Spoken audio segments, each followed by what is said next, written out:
El objetivo de la mesa era poner de manifiesto la evolución, que se ha puesto en las reuniones anteriores, la evolución que han tenido los roles de los equipos de trabajo de los servicios de informática, juntamente con la evolución tecnológica que estamos viviendo y que ponemos de manifiesto en estas jornadas.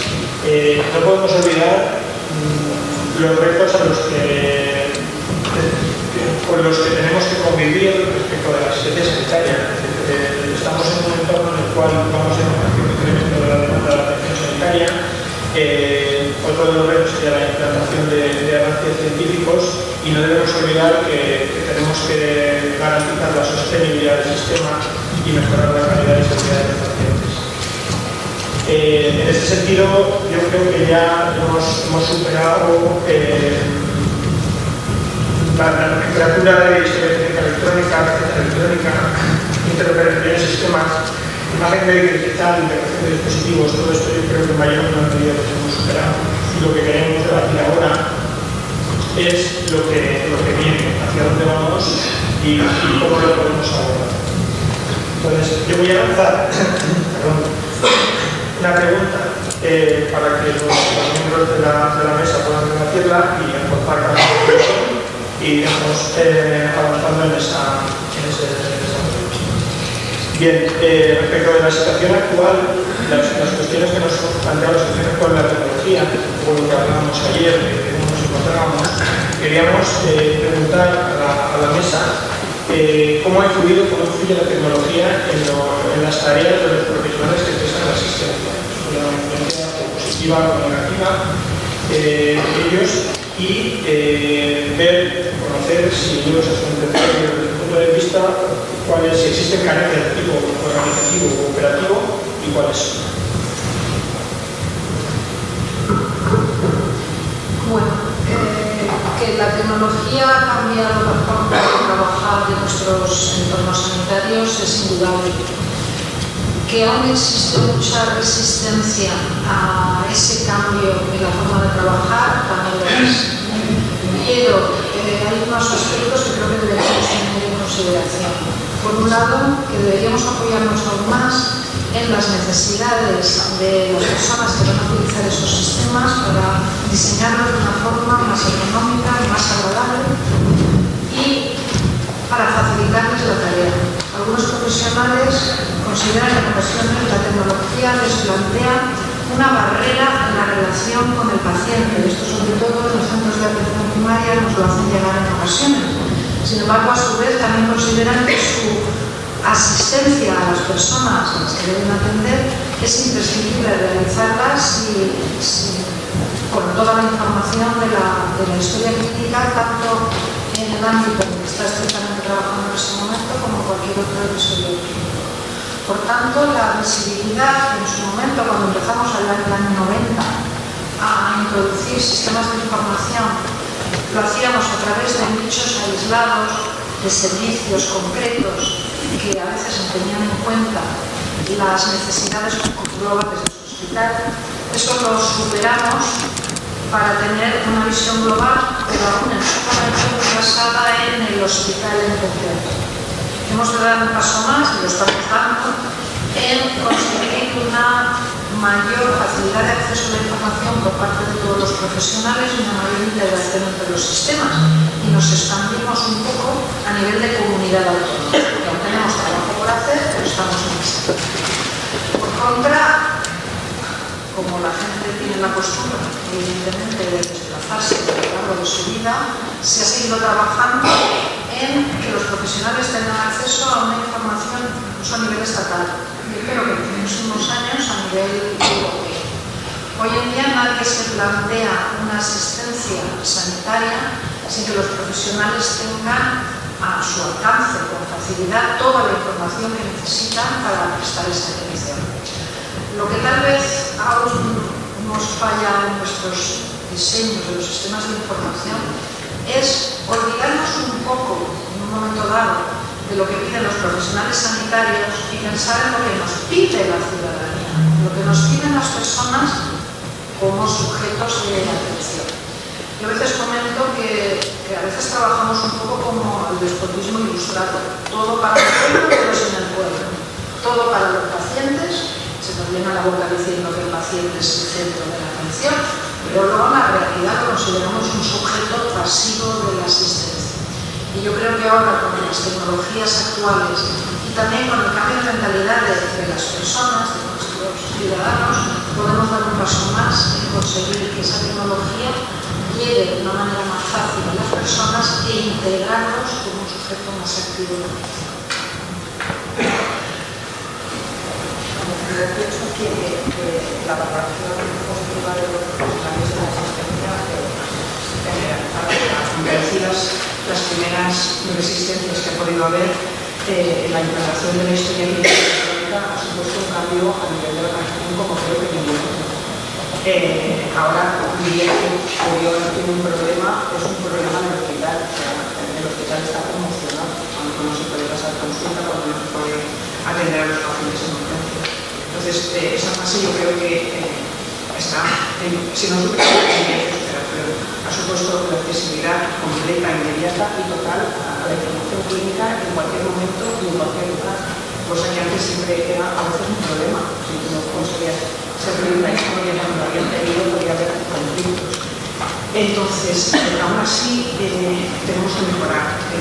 Hay unos cuantos problemas comunes que todos los profesionales asistenciales siempre transmiten, como es, por ejemplo, la falta de la mayoría de hospitales, igual hay algún afortunado, de dispositivos móviles para la atención cuando estás junto al paciente. O sea, todavía está la gente apuntando en una libreta o en un papelito, lo que sea, y luego lo pasa cuando va a su puesto de trabajo. Tendríamos que conseguir evitar todo ese trasvase y transcripción de la información y poderlo hacer en el lugar de asistencia.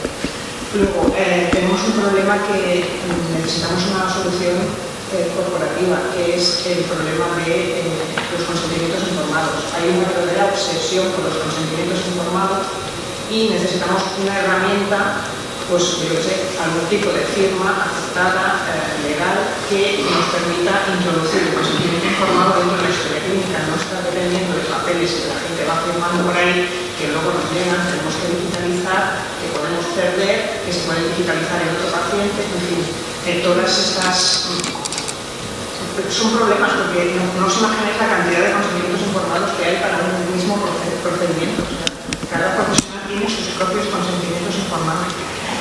Necesitamos una solución que resuelva ese problema, ¿no? Luego, otro problema que se quejan todos los profesionales es la falta, o sea, la ausencia de posibilidad de explotación de toda esa información que ellos saben que han metido y que es imposible que puedan sacar. Eso es inconcebible. O sea, te viene un facultativo y dices que yo quiero saber cuántas mujeres de más de 45 años estoy tratando con este fármaco y yo no lo puedo saber, sé que está. Y reclaman esa necesidad, esa posibilidad de ellos hacer esa explotación de esa información que saben que está dentro. Estamos trabajando en ello, pero estamos trabajando en caminos para todos. Y la integración de sistemas. Pues bueno, hemos trabajado mucho, estamos bastante contentos. El gran bache que había entre primaria especializada, la clase superior y tal, que está mejorando muchísimo. Estamos ahora todos trabajando con el tema de los buzones y la comunicación con el médico de primaria. Y va muy bien, pero todavía nos falta bastante integrar. Yo, por ejemplo, voy a preguntar el Nebula Pacuancho, porque lo vi en una presentación hace, no sé, 2 años y no he vuelto a saber de él. Entonces, a ver, eso generó expectativas, ¿no? No sé. Luego, otra parte, el uso de herramientas informáticas, por ejemplo, para la administración, para el común, está muy bien, o sea, reafirma la seguridad del paciente, pero seguimos insistiendo nosotros en que la obligatoriedad de cualificar es un error porque está generando muchos errores. El objetivo es la receta y se llega a la receta como sea, incluso falseando ese diagnóstico porque yo quiero recetar eso. Entonces ese es un problema, porque otro problema, aquí todos hemos estado hablando mucho de la cantidad de información y datos que tenemos, pero hay un problema que es la calidad de esos datos. Entonces, a veces cuando haces mucha explotación, o haces un poco de explotación, llegas a ver ausencias o déficits de calidad. Y eso también es muy importante porque hay que trabajar con la información, pero la información tiene que ser buena. Eso es un poco mi punto de vista. Ojo, sí que tiene más información que bueno, poco más de lo que añadir a lo que ha dicho Carmen y a lo que ha dicho Rosa. Yo, para afianzarme lo que decían, le contar una anécdota. Cuando íbamos a poner un clínic de la fe en 2009, el gerente que teníamos entonces dijo: yo quiero una aplicación con un solo banco, y ya está. Entonces, ellos quieren simplicidad, lo que decía Carmen, quieren que sea algo fácil, pero si es algo de un dato, pues no vamos a explotar esa información. Pues está difícil, ¿no? Está difícil llegar a que el clínico se sienta cómodo con una herramienta en la que pedimos un montón de datos para que tiene que pasar, y yo repito, más tiempo viendo el ordenador que viendo el paciente. Pero la tecnología les ayuda, la tecnología necesita y la tienen que ver de forma positiva. Lo que pasa es que lo positivo es que funcione, es lo normal. Y cuando no funciona, pues es la queja. Entonces, recibimos más quejas que felicitaciones, pero está muchísimo más tiempo funcionando el sistema que no funcionando. Si a un usuario le da la tarjeta, pues no piensa que hay 3.000 usuarios más trabajando y a él pues, le da la tarjeta y no lo está. Entonces, yo quería decir eso en cuanto a Nebula. También lo quería, no sé si es el anexo o el foro, pero Nebula yo lo vi en producción, no en preproducción. Nosotros teníamos en preproducción hace ya 2 años, puede ser, en los hospitales también. Y recibimos un correo, no estaba Rosa, su directora, hace más de 2 años, en el que se nos decía: estas navidades, en enero, tiene que estar puesto en Nebula. Y sí que sí. ¿Por qué? Pues igual se sabe, pero yo tampoco lo sé. Lo que sí que, y vuelvo a nombrar a Paco, que es muy bueno, y él siempre dice que los informáticos estamos perdiendo el prestigio. Estamos perdiendo el prestigio porque antes le podíamos hacer más caso, le podíamos dar más soluciones, y ahora, con el Orion Clinic, pues la velocidad es otra. Y no le podemos dar las soluciones que antes les podíamos dar. Somos más estándares, de verdad que el Clinic y las herramientas comunes para todos son de lo mejor, pero vamos a otro ritmo, y eso se tiene que aceptar. Y hablaba Carmen, ya acabo, de la historia del europeo. En la fe no vemos los primeros. Entonces, hablar de, porque no tiene el Clinic, está empezando, pero hablar de ella en la historia europea, que ya lo vi en algún congreso de la SES hace unos 10 años, pues es que son. Yo soy más de los técnicos de informática que hablaban ayer. Estoy más con ellos que el puesto de sentido común, por estudios de sentido común. Muy bien. La siguiente cuestión, no sé si tenéis algún tema que queráis comentar muy rápido, porque no se nos va el tiempo, si no sigo adelante. La siguiente cuestión, por lo que no tenemos anclados en el punto en el que estamos, es plantearnos hacia dónde vamos respecto de la tecnología y de la posibilidad de las aplicaciones y de la existencia de esas aplicaciones. El planteamiento o la duda que tenemos o la cuestión que lanzo a la mesa es: estamos hablando de Big Data, estamos hablando de wearables, estamos hablando de inteligencia artificial. Tenemos soluciones maduras a día de hoy, existen aplicables a nuestro entorno sanitario. Si existe, ¿cuál es la arquitectura? ¿Cuál sería la arquitectura en la cual podríamos implantarla? Además, ¿dónde estaría la información? ¿La información iría con el paciente y tiene la calidad suficiente? Eso en la parte técnica. Y en la parte funcional, ¿cómo podríamos aplicar esos nuevos sistemas de información al entorno actual funcional? ¿Cómo integramos eso con las aplicaciones de las que podemos? ¿Qué papel juegan los profesionales? Por ejemplo, si hablamos de sistemas de telemonitorización de pacientes de forma continua, en domicilio, que se eso se vuelca a la historia y qué posibilidad tiene de que no somos conocedores de la exactitud con la que se realiza ese tipo de pruebas. Como podría hacer por lo que comentaba antes Rosa, de considerar el diagnóstico para llegar a un objetivo concreto. Desde el punto de vista del paciente,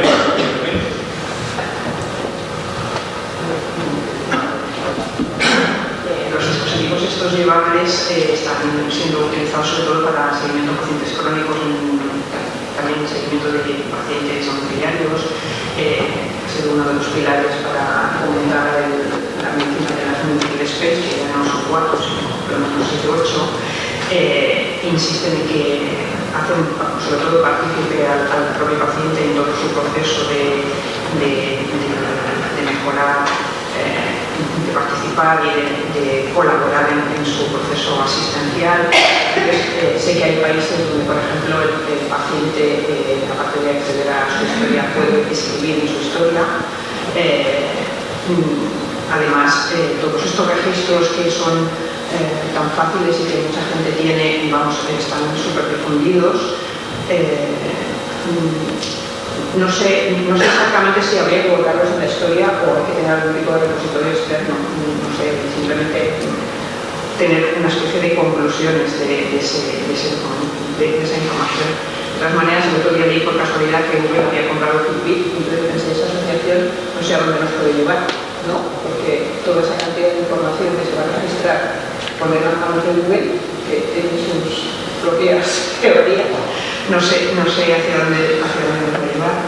Y luego, que la información va con el paciente, yo creo que hay muchas posibilidades. O sea, primero porque el paciente ha cambiado y va a cambiar más, y segundo porque tenemos muchos problemas con todo el tema de la protección de datos y todo eso, y eso le da la llave al propio paciente.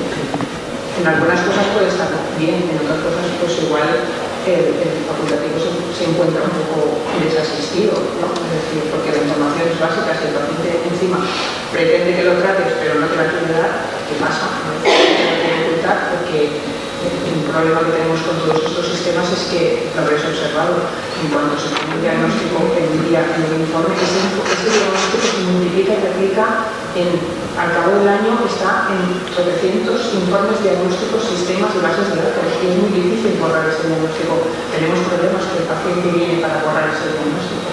Entonces, no sé, eso de dar a la llave, decir, la información es mía, la llevo yo y yo te la doy, ¿no?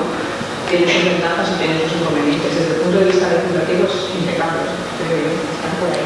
Pero desde el punto de vista asistencial, yo creo que tiene bastante inconvenientes. Ya está suficientemente madura para ser aplicada en el entorno sanitario.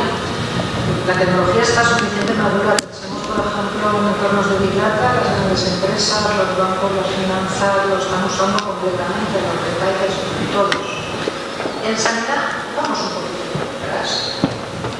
No porque la tecnología no exista, sino porque entre carencia de medios para dedicarle tiempo a ello, carencias de presupuestos y a veces poderle dedicar el tiempo de reflexión necesario, no tenemos grandes proyectos, por ejemplo, utilizando Big Data, pero sí tenemos algunos proyectos que utilizan esas tecnologías y, por ejemplo, los costes los hemos visto, es decir, no está tan alejado. En muchas ocasiones, ese tipo de tecnologías vienen de la mano de proyectos compartidos con equipos de investigación, de fundaciones de investigación cercanas al hospital y que aprovechan esas fuentes de datos, por un lado, para una explotación de información para la gestión y, por otro lado, para las necesidades de investigación. Ahí hay que buscar una frontera, que a veces es difusa, del tipo de utilización de los datos que se haga para uno u otro fin. Lo que sí que también tendríamos que estar alerta es en la agresividad de la industria que en este momento a veces sufrimos para intentar convencernos de que lo mejor es que utilicemos sistemas suyos en donde grabamos información clínica de la cual se aprovecha, en el buen sentido del término, el hospital para su gestión, el servicio clínico para la atención al paciente, de manera indirecta al paciente para la atención que recibe, pero que en el fondo lo que están buscando es la apropiación de esa información de datos. Y y somos conscientes, pero todos los que estamos aquí, de algunas empresas que de manera insistente acuden a una puerta o a otra, intentando utilizar estas tecnologías que son maduras, por lo tanto se pueden usar, pero de una manera en donde hay unos intereses ocultos que en ocasiones claramente no emergen con facilidad. A nivel del sistema de salud no hay un proyecto de Big Data sanitario estatal, más que en el papel aprobado en el Consejo Interterritorial, pero no hace falta que os diga que llevamos un tiempo sin gobierno. Mañana tenemos elecciones, entonces es un tema que está aprobado, pero que evidentemente no se ha impulsado por parte del Ministerio. Comunidades autónomas como la nuestra, como Andalucía, que tienen una población atendida, un gran volumen de ciudadanos, pues no podrían generar proyectos, por ejemplo, en el tema de Big Data relativamente significativos. Comunidades pequeñas o las ciudades autónomas de Ceuta y Melilla, pues difícilmente harán proyectos de Big Data con información que tienen. La tecnología, por tanto, está, la tecnología para el mundo sanitario está, pero estamos ahora dando pequeños pasitos en paralelo con varias organizaciones y esperemos que nos convertamos y que podamos utilizarlas en nuestro centro de una manera más extensiva que lo que ahora se está haciendo. Bueno, es verdad que la tecnología está, en la FED tenemos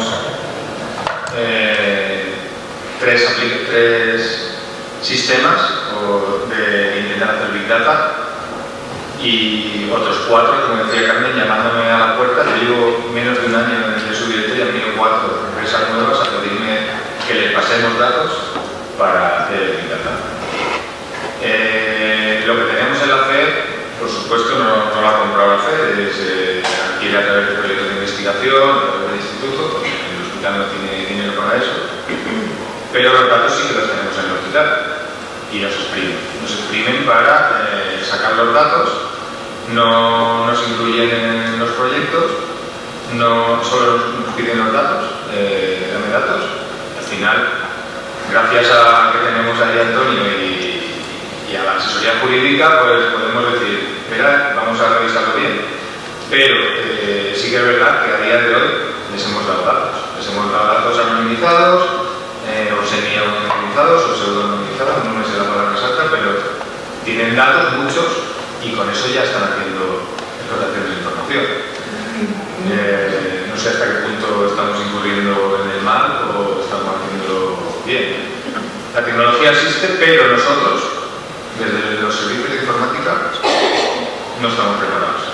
Nosotros tenemos a una persona que es el que más sabe y podría hablar, pero no va a querer hablar de lo que lo pasa. Entonces, no estamos preparados. En muchos sitios eso se ha cogido como institutos paralelos de la universidad, la industria y la instalación. Todos los hospitales grandes tenemos un instituto que hace esas funciones. Pero los datos, ¿dónde están? Claro, y tus informáticos se los tienen que dar, porque ¿quién se lo autoriza? ¿Tú? ¿La dirección? Pues ya había que autorizar, pero ya. Ahí se plantea una serie de problemas de tipo legal que hablaremos un poco más adelante. Yo me quería centrar ahora en el nuevo que ya hemos mencionado, que consiste en, efectivamente, dado que nos conocemos de desarrollo en ese ámbito de información, lo que tenemos son ofertas, incluso diría que sobre ofertas de la industria. Trabajamos con las propuestas para los trabajos para el servicio social, para conocer la bonanza de distribución y lo que se va a aportar al desarrollo del servicio. Y la otra cuestión, tenemos capacidad para evaluar la idoneidad de esas soluciones. ¿De qué manera? Porque evidentemente no las podemos hablar con nosotros en el desarrollo, creo que debería regularse cuál es el procedimiento para aprobar, utilizar. Entonces, esa sería la cuestión. Si tenemos capacidad de evaluación, ¿cuál sería? a nosotros no nos dan impuestos. Se ha comprado este software y hay que darlo a todos. Nosotros no tenemos capacidad porque no tenemos ni información, ni tenemos infraestructura para montarlo, ni para probarlo, ni somos los que somos ya estamos ocupados en otras cosas. Puedo quitar a gente del mantenimiento del clínic para poner esto, pero al final, si no tenemos formación y no tenemos capacidad de decisión, porque esto no viene impuesto, pues no estamos capacitados para evaluarlo. Podríamos estarlo, claro, al final todos hemos hecho la carrera de informática, como decía David, todos somos mayores ya, pero somos capaces de reciclarnos y de estudiar cosas nuevas, pero tenemos que tener los medios. Creo que las familias tienen que tener un poco de... Pero me comentan que hay problemas con el sonido, pasa a la internet.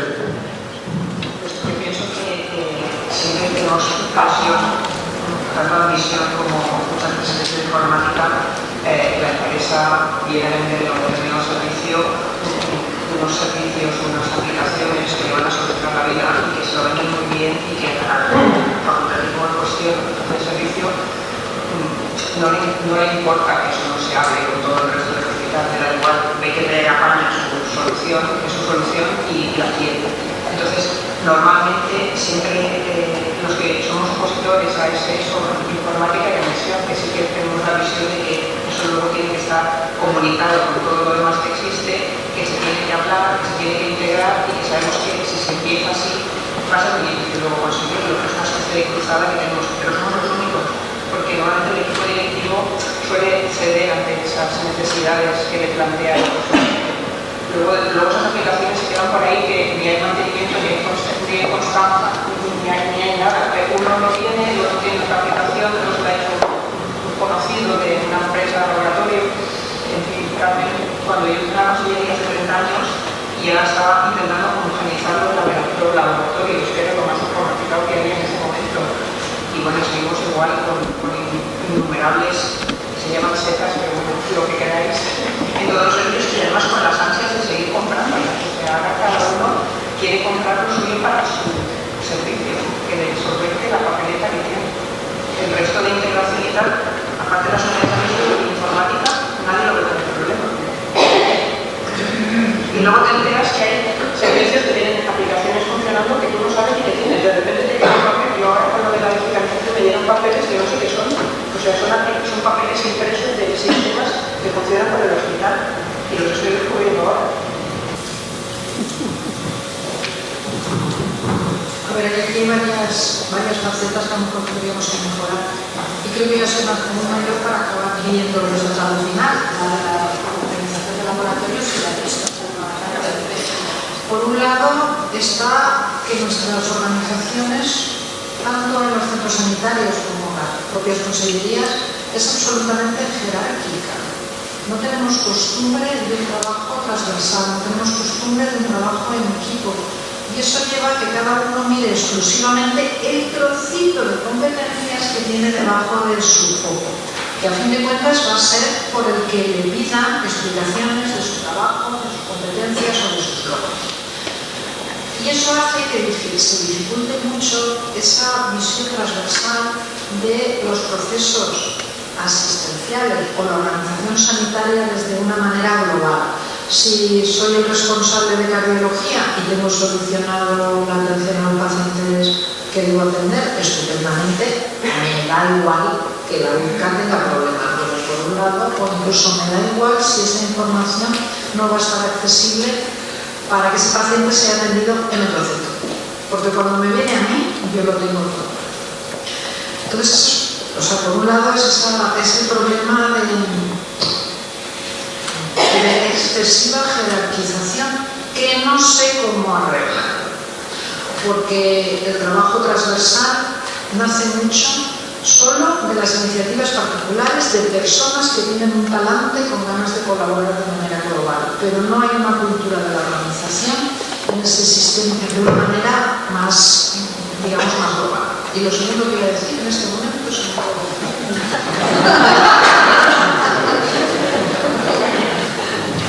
Pero problema porque volverá a salir, porque en cierto modo estamos dando vueltas en círculos sobre los temas que nos preocupan. Bien, de hecho, este tema yo creo que salió ayer y la siguiente cuestión que os voy a plantear es esto, yo lo tengo asumido y creo que ahí también se puso de manifiesto. Lo que nos viene, creo que no podemos esquivarlo, o no debemos, yo creo que no debemos esquivarlo, es decir, lo que nos tenemos es que preparar para asumirlo. Entonces la pregunta va en ese sentido.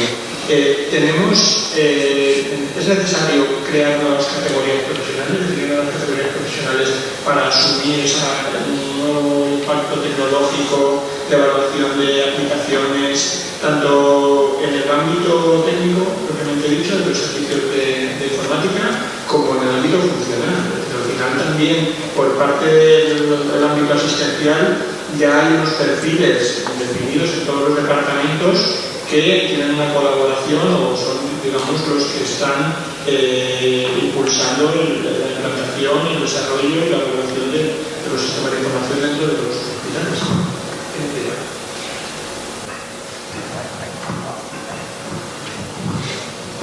Bueno, yo cuando estaba preguntando me viene a la cabeza la electromedicina, ¿no? Que es un tema que está ahí, que no es nuestro, la ingeniería, pero cada vez los sistemas de electromedicina todos llevan su sistema operativo, Windows XP o Embedded o lo que sea, y siempre tenemos que actuar ahí. Y siempre estamos guerreando con esto me toca a mí, esto te toca a ti, ahora tienes que cambiar tu disco, ¿no? Porque esto es la electromedicina, pero si es que tiene inventario de informática, ya, pero tiene inventario de informática porque, bueno, esa pelea. ¿La tenéis? Sí. Entonces, bueno, que tú sabes Juan Antonio sabe de electromedicina, que esté separado a lo mejor no es lo mejor, o sí, no lo sé, nos quita faena porque se encargan ellos, pero al final sí que nos da mucha faena. No sé si tenemos que estar unificados, si tenemos que tener una dirección común que se encargue de las dos cosas, no lo sé, no sé cuál es la solución, pero que por ahí yo creo que tenemos que tener perfiles que sepan más de electromedicina. En los servicios de informática, al menos en el mío, no existe eso. Y por ahí tenemos una carencia.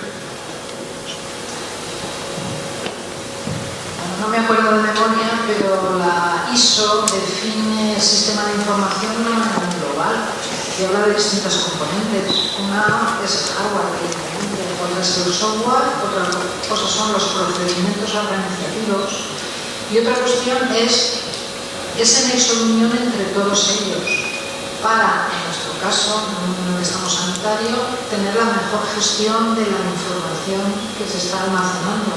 Desde ese punto de vista, el equipamiento de electromedicina es un sistema de información, tiene su hardware, tiene su software y genera datos que son relevantes para la asistencia, por lo tanto es un sistema de información más que hasta ahora, probablemente pueda añadir, afortunadamente no nos hemos tenido que preocupar, hasta que no se nos ha convertido en un problema. Yo no sé si os acordáis cuando tuvimos el ataque de WannaCry, el enorme agujero de seguridad que suponía el descontrol del software asociado al equipamiento de electromedicina. Podíamos tener los PCs y los servidores fantásticos, pero luego teníamos unos agujeros como me parecía que podía colarse casi cualquier cosa. Y de hecho, no sé si os acordáis que en algunos hospitales llegamos a desconectar equipamiento de electromedicina, por lo que eso también supone para la asistencia sanitaria. Por tanto, a mí, pues mi opinión personal, no me parece absolutamente descabellado que ese tipo de equipamiento pase a ser gestionado por un equipo de profesionales que conozcan de la materia y conocen de software, conocen de procedimientos y de gestión, conocen de la utilidad del dato. De tal vez de lo que no conocemos es del aparataje en sí, pero que no somos expertos en mamógrafos, ni en rentinógrafos, ni en todos los XXógrafos que hay en los hospitales. Y efectivamente, a lo mejor esa sí es una carencia que tenemos que cubrir con personal especializado en esa materia. Entonces, yo apostaría por equipos multidisciplinares dentro de lo que es un servicio de sistemas de información.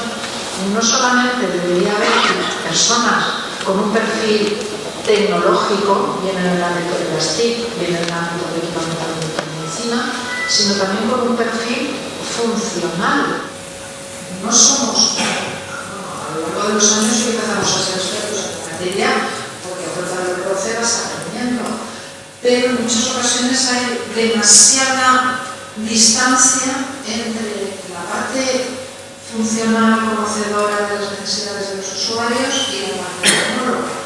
Hay hospitales donde sí que hay un tándem entre informática y la unidad de documentación que eso lo cubre, y también en otros la unidad de documentación se preocupa solo de ciertos sistemas de información y de otros como que saber nada. Hemos visto un póster sobre la firma de los contratos que se han vencido. No imagino ninguna unidad de documentación preocupándose por ese tema, no es su competencia. Entonces sí deberíamos tener perfiles más cruzados.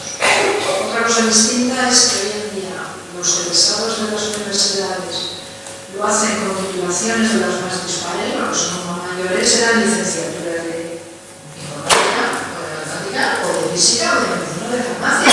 Pero hoy en día, seguir la vista todas las titulaciones que hay es realmente difícil. Y hay también muchos profesionales que salen con buen conocimiento para poder colaborar con nosotros en la mejora de los sistemas de información sanitarios.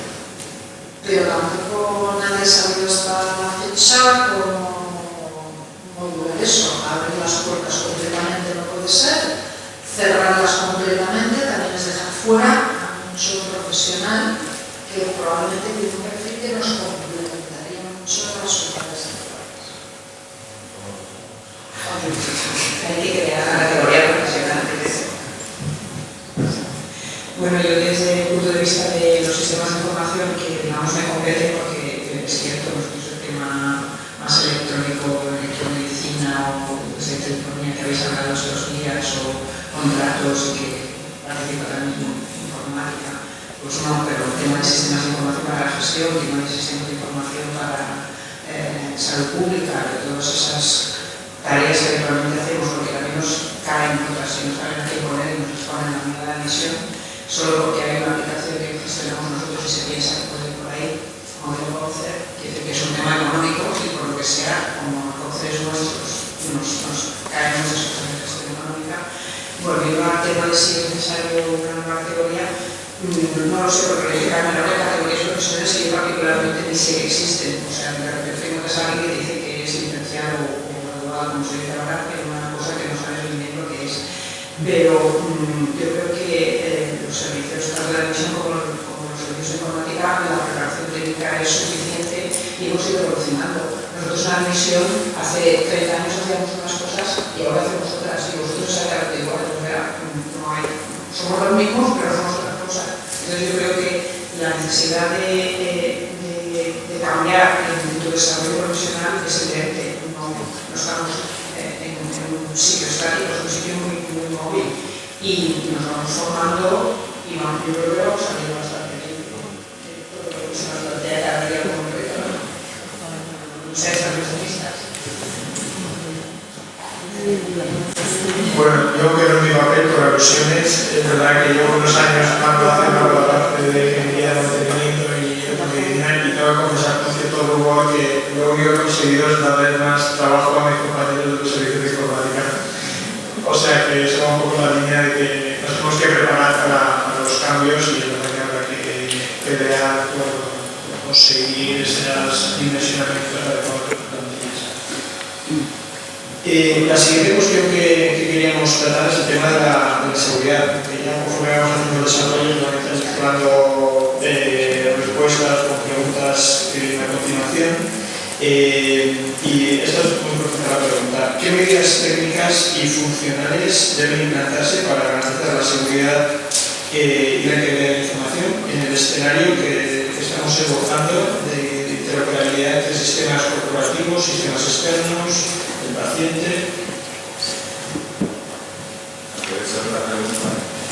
Para contestar para reafirmar a Carmen lo que ha dicho antes, nosotros esta semana, había un virus que lo debéis saber, no sé bien, nosotros hemos tenido una reunión con Philips porque tenemos dos electrocardiógrafos que por hemos tenido que hacer algo, nos hemos dado cuenta que no están actualizados con los antivirus, o no tienen antivirus, o tienen una cosa que se llama la lista blanca pero no tiene impuesta, o tienen un XPS en vez de no sé qué, está por ahí el de Phil si quiere intervenir.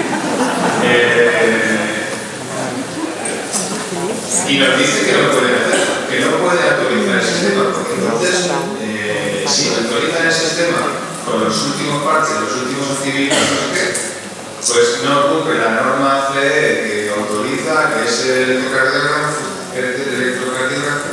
funcione como toca. Y entonces no lo van a hacer. Tomamos una decisión si lo queremos conectar o no lo queremos conectar. Lo desconectamos y dejamos sin servicio a dos porque nos hemos dado cuenta, pero los otros X, 20 o 10 o 5, no sé cuántos son, están igual. Entonces, claro, yo soy la dirección me dice, ¿qué vamos a hacer? Pues asumirlo. No nos queda otra que asumirlo porque lo primero es el paciente. Pero estamos vendidos porque con los aparatos estos no podemos hacer nada y ellos se resguardan en la norma CE, que entiendo que es una norma que tiene que cumplir y que no pueden hacer nada poco. Y estamos ahí. Difícil. Justamente este aspecto de seguridad que se me había ido de la cabeza antes, como dice Juan Antonio, lo repescamos con posteriori. A ver, algunas cuestiones de seguridad hay que verlas por las distintas facetas que tiene la seguridad.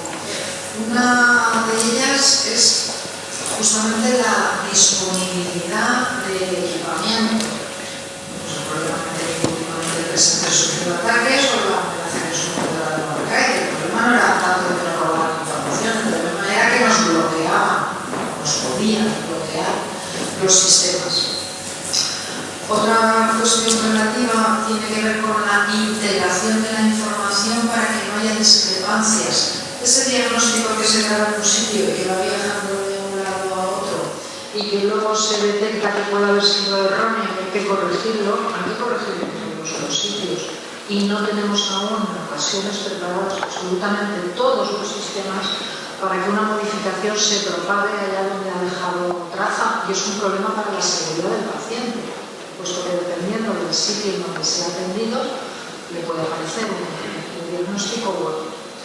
Y otro que, la sensibilidad de ir avanzando más tiene que ver con la confidencialidad de la información, que no se pueda acceder a la información si no se tiene un derecho legítimo al mismo, bien porque sea un usuario cualificado, bien porque sea la persona que tiene los derechos sobre su propia información. A mí me gustaría añadir un punto, y ahí retomo el asunto de Nebula, que tiene que ver con la trazabilidad de los accesos que se han hecho a las historias clínicas.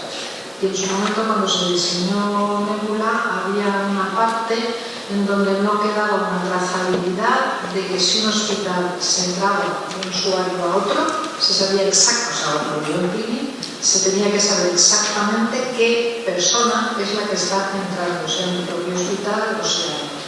Eso lo hemos corregido y esperamos que en breve podamos hacerlo. De todas maneras, hay un factor que no podemos olvidar, que es el punto más débil de la cadena normalmente, que es el factor humano. Y si no, lee los periódicos estos últimos días sobre el fraude a la AMT. Si el fraude era un ataque, efectivamente, pero el punto débil de la cadena ha sido la obediencia debida, por decirlo de alguna manera, de una persona del ayuntamiento. Ese factor humano también nos falla en ocasiones porque aún no hemos sido capaces de poder hacer, las campañas de concienciación, de difusión, de asimilación, de explicar que no podemos hacer con los datos sanitarios lo que no nos gustaría que hicieran con los nuestros si fueran nuestros datos. En ocasiones a veces el sentido común es lo que no se aplica. Entonces estas cuestiones relativas a seguridad tienen su importancia. Yo sería un poquito más ayudar.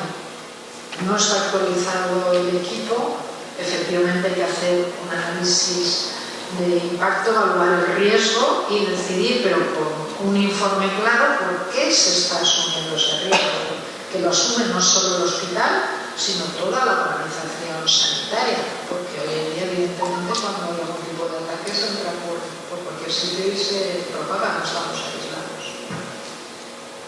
Yo solo quería decir que el tema de la seguridad falta muchísimo pedagogía, es decir, la gente no es consciente de todo lo que está haciendo cuando está en su puesto de trabajo.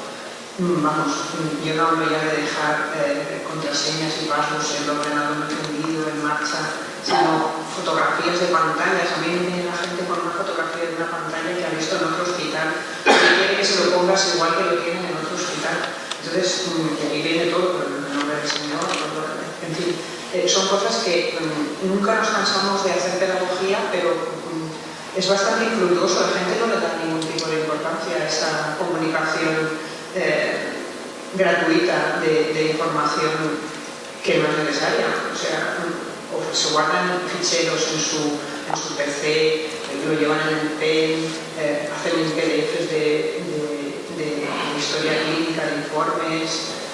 No sé, yo llevo mucho tiempo peleando por este tema y me doy cuenta de que la mayor parte de la gente es desconocedora total de normas básicas del tema de seguridad de la información. O sea, en los móviles, todos los facultativos, hay siempre información clínica. No creo que no haya un móvil de una asistencial que no tenga partes de la historia en su teléfono. Puedo contar una anécdota y así somos menos pesados aquí en la mesa. En uno de los foros de seguridad que organiza la SEIS, siempre hay una mesa donde están presentes las autoridades de protección de datos, las distintas que hay, y siempre explican casos concretos de asuntos que han tenido ellos que tratar referidos al mundo sanitario y a la protección de la información. Entonces había uno, me parece un poquito culebrón, una historia de amor entre una jueza y un médico, en donde, como siempre que el amor impera, te envías mensajitos, te envías fotos, cuando te echo de menos, fíjate cuánto trabajo tengo que hacer, y ella envía una foto de todos los legajos que tiene que leer, y él le dice, pues yo también tengo muchísima faena, fíjate cuánto tengo que trabajar, y hace una foto de su consulta, en donde aparecen unos padres con un niño. Y hasta aquí nadie hubiera sabido nada si no hubiera desaparecido el amor de la pareja. Y la jueza, que sí se conoce las normas, interpuso ante la Agencia de Protección de Datos una demanda contra su examor, diciéndole que había vulnerado un principio de confidencialidad, puesto porque fuera en un rinconcito de la foto se veía una familia con un niño que era menor. Y efectivamente la agencia dictaminó que la actuación de ese profesional sanitario había sido absolutamente errónea, puesto que había facilitado datos personales, en este caso una imagen, no estuviera al lado del diagnóstico del chaval, a personas que no tenían por qué tener conocimiento de eso. Es una anécdota que, bueno, os veo sonrisas en la cara, pero me imagino que al médico, maldita la gracia que le haría algo que parecía absolutamente inocente, tonto, hasta infantil. Bueno, yo...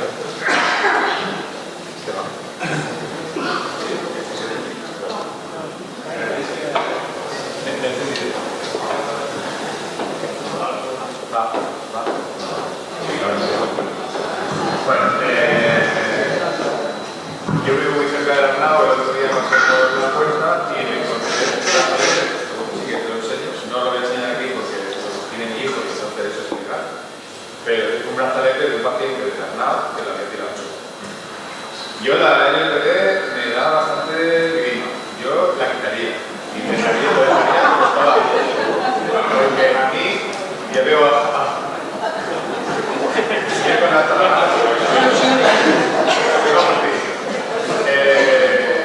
A mí me da igual lo que hagan con mis datos, yo no tengo nada que esconder. Y si son mis datos de enfermedad, pues la tengo.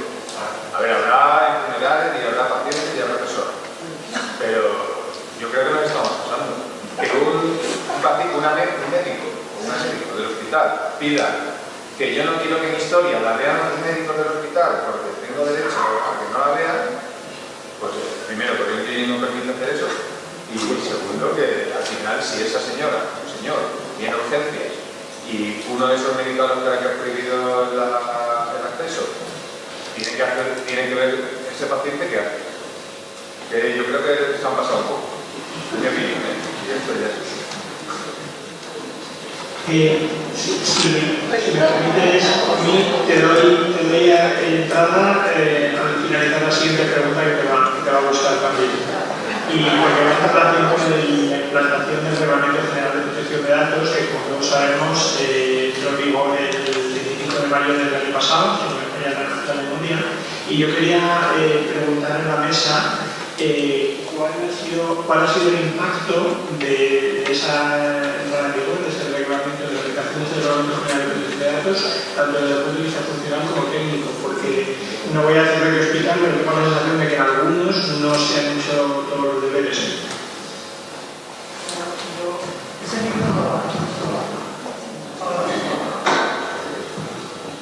Pues hay dos tipos de personas, los que no han cambiado para nada su actitud y son felices porque no se han enterado y siguen haciendo ilegalidades todos los días, y luego la gente que está realmente temerosa porque ha leído cosas y viene a preguntar si puedo acceder, si lo puedo dar, si el padre está divorciado, en fin, tenemos muchísimos problemas.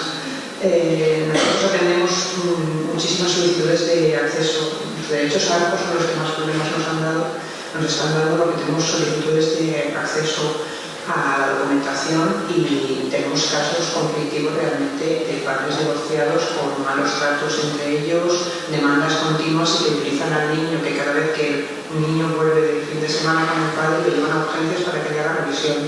Entonces tenemos realmente conflictos grandes con este tema. También tenemos problemas con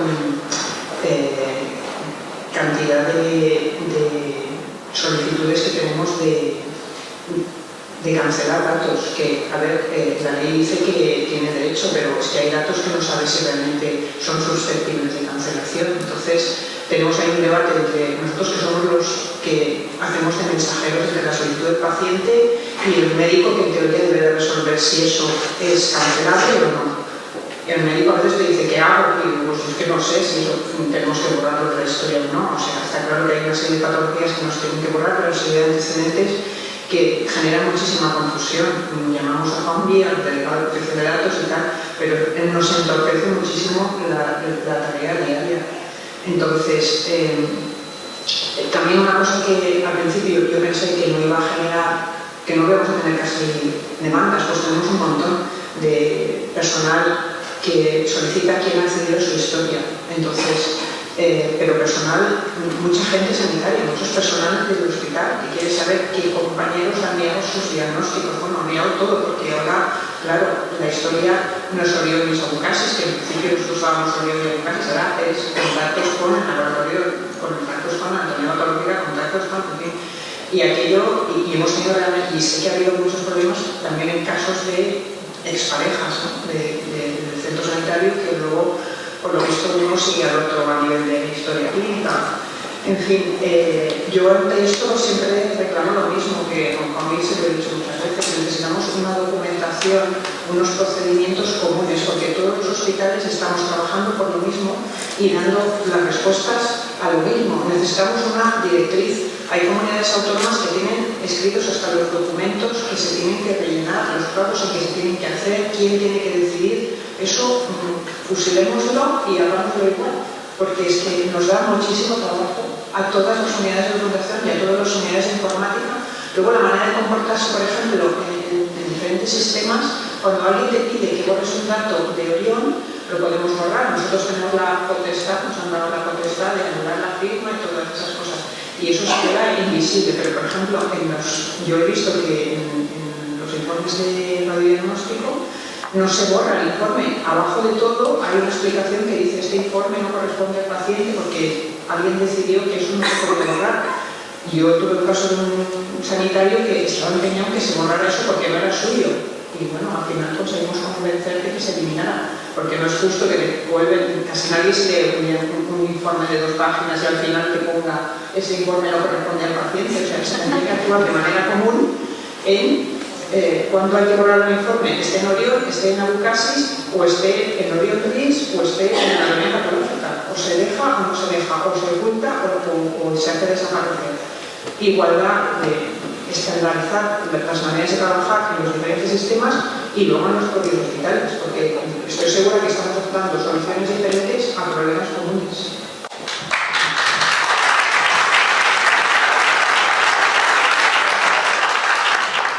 Bueno, sí, la avisa todo el día, no. Sí, estamos haciendo lo mismo, tenemos los mismos problemas. Estamos hartos, cada semana tenemos informes de acceso a historia clínica, 1, 2 o 5, y bueno, reclamaciones por los derechos altos también muchísimas. Y luego la ley, lo que pasa es que, rectifico por mí, no es que me deprima, es que la ley ha llegado antes que la tecnología y las aplicaciones no están preparadas para aplicar la ley. Y entonces tenemos un problema. Y el problema lo tenemos nosotros, ellos y nosotros. Entonces, por eso la ley me molesta. Es como...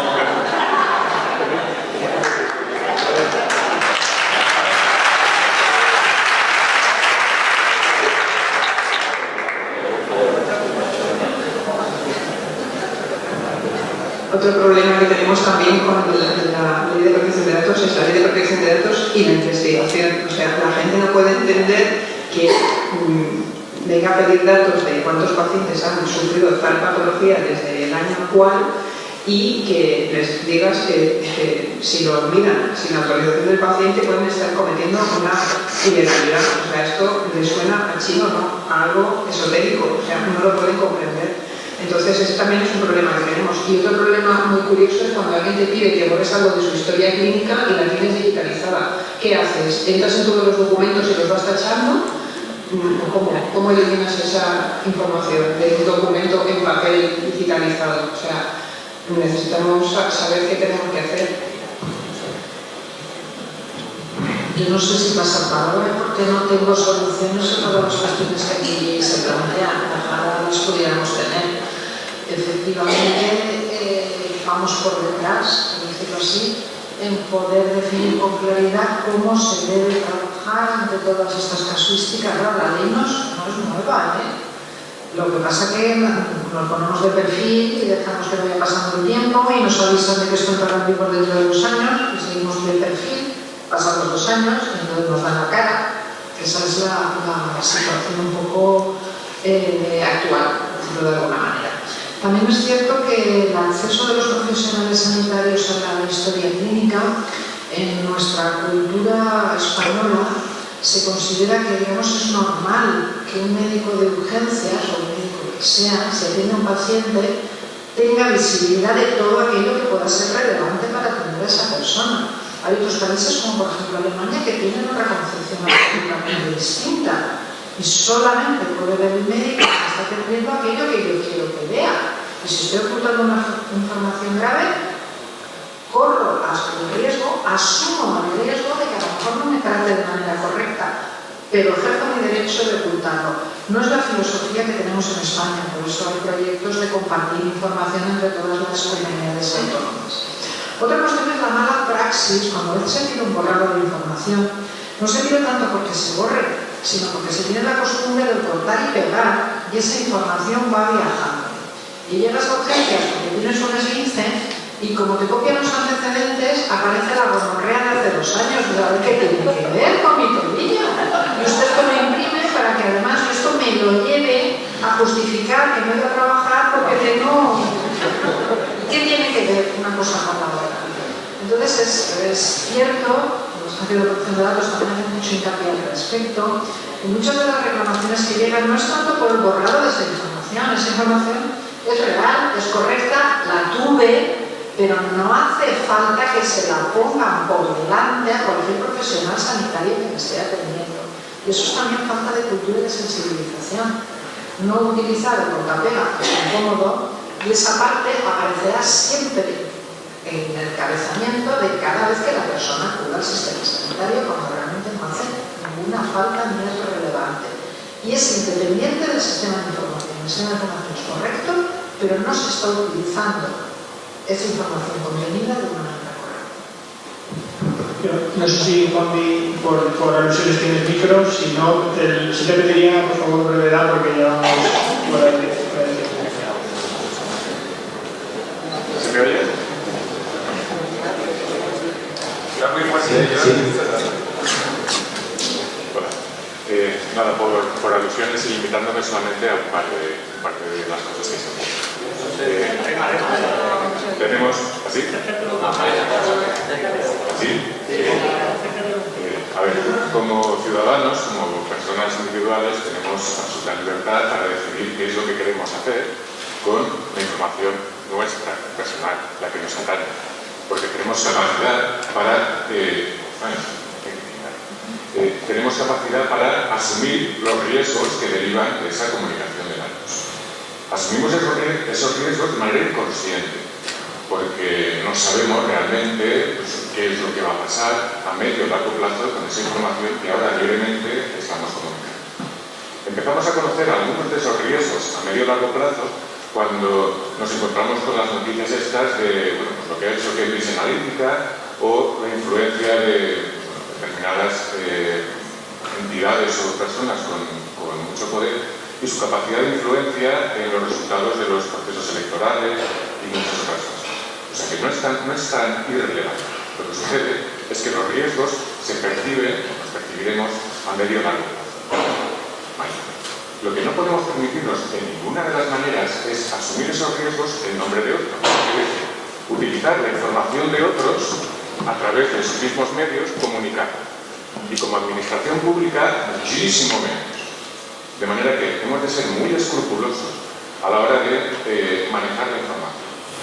Y manejar la información cuando se refiere a individuos. Porque el concepto ese de administración, pues en fin, es algo que también haría mucho bien. Vale. Esa es una de las cosas que creo. La otra cosa, muy rápido, de los equipos de electromedicina. Efectivamente son un agujero de seguridad y que ya vemos accidentes muy graves en más. No de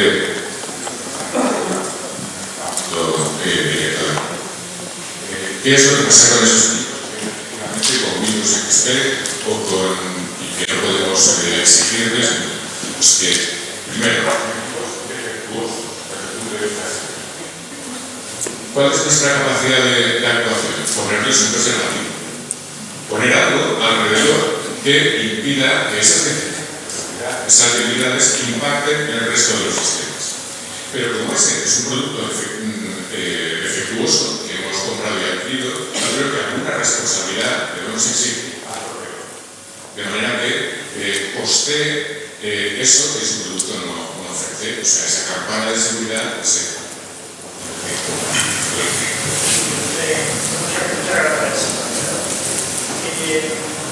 Voy a pasar a la siguiente cuestión, voy a funcionar las siguientes cuestiones que tenía preparadas porque ya estamos organizados por el tiempo de estudio. Vamos a pisar la siguiente cuestión tiene que ver con las estructuras de los servicios de informática. Se ha comentado ya aquí sobradamente la carencia de recursos o la no adecuación de las estructuras de los servicios a las funciones que se vienen realizando y a las que se nos vienen encima. Dos cuestiones concretas. El ingeniero informático residente que se comentó ayer, ¿eso es viable? Esa incorporación, ¿cómo se hace? Entiendo que los servicios que tienen personal residente, en el caso de los servicios médicos, tienen una acreditación urgente. ¿Eso cómo se consigue? Es decir, ¿podemos empezar a andar en esa vía? ¿Cuál sería la forma de hacerlo? Y luego, igual que se hablaba ayer de la cartera de servicios, ¿podemos estandarizar las estructuras de los servicios de informática para poder dar servicio a los sistemas y a los roles y las funciones que venimos desempeñando? Bueno, ¿cómo se consigue una categoría, una acreditación como informático interno residente? Creo que por lo puede contestar está que se lo ha estudiado hasta el mínimo detalle. Pero eso es un proceso que pasa también a nivel ministerial de consideración de esa categoría a nivel, digamos, de práctica clínica. Y no olvidemos que hemos partido de un hándicap que en su momento, a nivel gubernamental, se consideró que informática no era una titulación de las habilitantes. No somos ingenieros como lo es un arquitecto que firma proyectos. Cualquiera con la legalidad vigente puede programar, puede diseñar, puede analizar y lo hará mejor o peor, pero no necesita una titulación informática. Con lo cual ya partimos de un pasito por detrás de otras categorías profesionales. Para ser médico y ejercer como tal hay que ser licenciado en medicina. No vale haber sido muy espabilado y haber aprendido mucho y haber estado cerca de una consulta privada, mientras que en la parte de informática no hay un reconocimiento de la titulación como tal. Estoy hablando de niveles A1. La parte de considerarlo esto, además, a nivel, digamos, del ministerio, para que quede esa categoría, imposible no es, pero probablemente pasarán muchos años antes de poder ver un horizonte claro al respecto. Teniendo en cuenta que en muchas comunidades autónomas ni siquiera existen las categorías informáticas.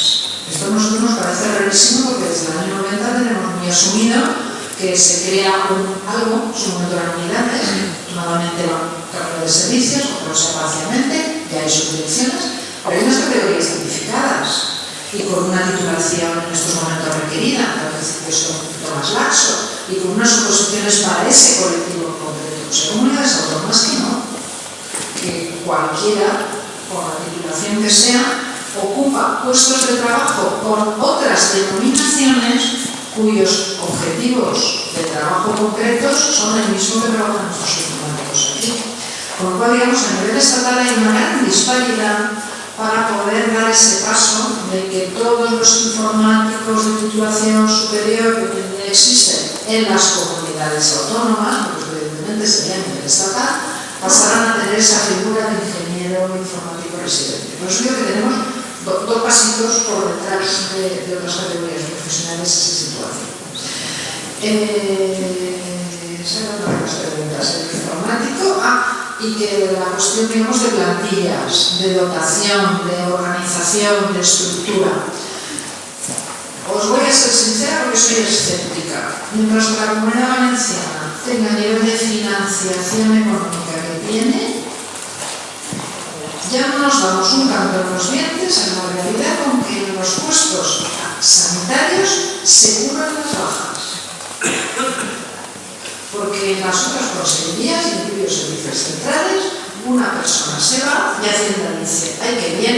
Un sueldo que me ahorro. Ya tapañarás para que ese trabajo se siga haciendo. Cuesta sangre, sudor y lágrimas que esos puestos se doten, no ya que se creen, eso parece ya un milagro completo. Entonces veo difícil, a lo mejor soy demasiado sincera, que a corto plazo pudiéramos plantear lo que sería razonable, hacer un dimensionamiento de plantillas en función de los servicios, esa cartera de servicios que se ha comentado, que el Departamento de Informática tiene que prestar para cuantificar cuántos profesionales hacen falta. Y eso es una cuestión objetiva, dependiendo del tipo de hospital, dependiendo de su tamaño, dependiendo de la población a la que asiste. No es que no se puede hacer, es que no me acabo de creer que a corto plazo la Consejería de Hacienda, cuando en sanidad tiene muchas carencias en materia de personal, considere que es razonable hacerlo. No quiere decir que no haya que pelear, porque si no lo tenemos cuantificado y además cuantificado va a ser un informe racional, no se puede pedir. Pedirle, mira, créame 8 plazas aquí, 25 aquí, 4 aquí. Bueno, pues vale. Pero soy escéptica de poderlo conseguir a corto plazo porque las arcas autonómicas pues no van a ser. Bueno, deciros que eso es generalizado, o sea, no es que falten informáticos si habláis con una supervisora de urgencias en el hospital y se vuelve loca porque le den 2 enfermeras más. Entonces, quiero decir, es algo genérico, no hay dinero Y sabéis que el capítulo de personal es uno de los grandes pozos sin fondo de la administración pública, entonces es donde, por desgracia, siempre se está intentando ahorrar. Entonces a veces te dicen, se puede centralizar, pero no aumentar la plantilla. Bueno, a lo mejor no quieres eso, ¿no? Pero es una máxima de la administración pública, además en los últimos tiempos. En cuanto a lo que habéis comentado aquí en estos días del residente, bueno, el tema de todo el tema de residencia de esta manera son especialidades, digamos, de ciencias de la salud. Entonces no sé si vosotros estaríais ahí dentro o no. Es una cosa del Ministerio de Educación o de Sanidad. Y entonces algo básico que ya ha comentado Carmen es que tiene que estar, digamos, delimitado y descrito que se supone que hacéis, pero claro que las comunidades autónomas en ese aspecto, igual que las unidades de admisión y documentación, que son muy antiguas, de la 60 y pico, pero en otras comunidades se han creado más tarde y las funciones, por ejemplo, asignadas también son diferentes. O sea, así como un cirujano está claro que lo va a hacer en Gijón y lo va a hacer en Almería, pues un médico de documentación clínica y admisión, por ejemplo, la Comunidad Valenciana hace documentación clínica y admisión, tenemos muchas tareas en otras comunidades autónomas sobre todo de documentación clínica. Las tareas pueden variar, entonces es básico tener una estandarización de funciones para que digan esos profesionales existen y hacen estas tareas y entonces las hacen a nivel estatal. Entonces por ahí podéis, pero bueno, imposible no quiero decir porque pues, se supone que no tiene por qué ser imposible, pero que es un camino algo largo y pedregoso también.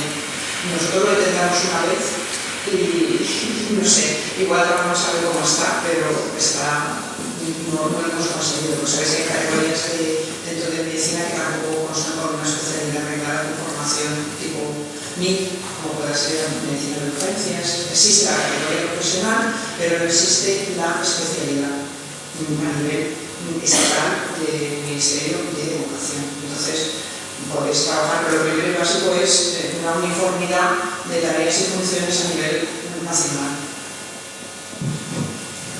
Bueno, yo, llamándose la jornada como hemos cambiado, de hecho tenemos a dos personas aquí, que son, por una parte, Ricardo García Matáis, que lo conocéis todos, que siempre dice que empezó a reír del CPD de la Mora Rosa, pues desde ahí a aquí sigue estando, ahora no ha podido venir.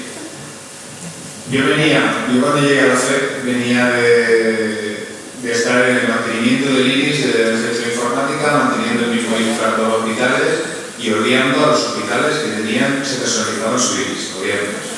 Los cabrones de eso. Cuando llegué a la FED, conocí a Ricardo, que estaba allí en clase con Rosa, embarazada de 9 meses y fumando como un carretero. Se fue mi entrada y me dijo, me llevó a pasear por el hospital y en un día hice residencia. Yo creo que fui informático residente, pero me costó muy poco aprender que los usuarios piden unas cosas de las aplicaciones no. Solo quería hacer mención a Ricardo, pero es verdad que es un puesto que es interesante, pero lo que ha dicho Carmen es una gran verdad. La otra persona que quería nombrar es Marisa Correchet, estando en la consellería, todos sabéis que yo estaba allí con ella, tardó los 2 años y medio que estuvo, una línea básica que siguió es intentar hacer el proceso de estatutarización, que algunos de los reportes no están conformes, y yo estoy de acuerdo con ellos, pero Marisa lloró mucho para intentar que los grupos C hiciesen guardias, y se peleó con mucha gente para intentar que los grupos C hiciesen guardias, y no lo consiguió. En la consellería es muy difícil conseguir algo, y más contando el panorama que ha contado ahora Carmen. Yo cuando acabó aquella época no tenía hijos, luego he tenido y ahora ya sé un poco definir lo que sentía cuando me fui de allí. Yo veo la consellería como un cumpleaños de un niño. Igual ahora es distinto. Hoy en forma de reflexión se puede decir, pero no lo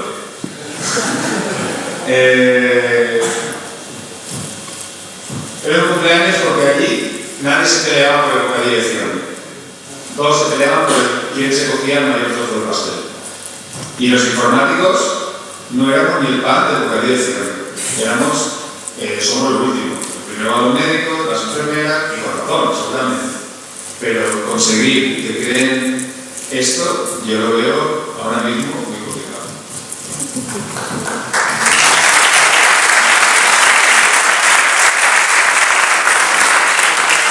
Bueno, y ya para terminar, tengo una última cuestión que también hemos tratado ya ha salido en esta mesa y en anteriores, que es el tema de la participación de los informáticos en la comisión de dirección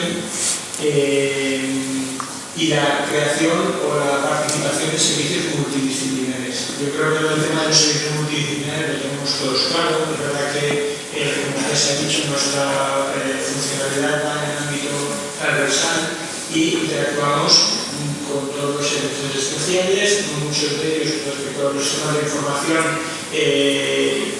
liderados por las unidades de documentación clínica de la misión, pero hay otros sistemas que no dependen, como comentaba Rosa, no tienen ninguna relación con las otras. Entonces, eso es posible, esa creación tiene que para nosotros el que asiste a quien debe liderarlas. Y luego, respecto a la participación en las comisiones de dirección, yo estoy de acuerdo, pero quería introducir la cuestión de que las participaciones en las comisiones de dirección en el momento actual la componen los cargos directivos, y los directivos son cargos de libre designación, con todo lo que ello significa. Bueno, son dos cuestiones, pero voy a empezar a contestar la primera y luego paso el micro. Respecto a la dependencia de los departamentos de informática dentro de su centro sanitario, no hay ninguna duda que debería de ser de la gerencia. Nuestro trabajo, me incluyo también, es transversal a toda la actividad del centro. Luego no tiene sentido depender justamente solo de una parte, y es más, si tuviéramos que depender de alguna, de la que menos, de la parte económica. Que hoy en día justamente son los menos sistemas que se tienen que implantar de manera individual en los centros.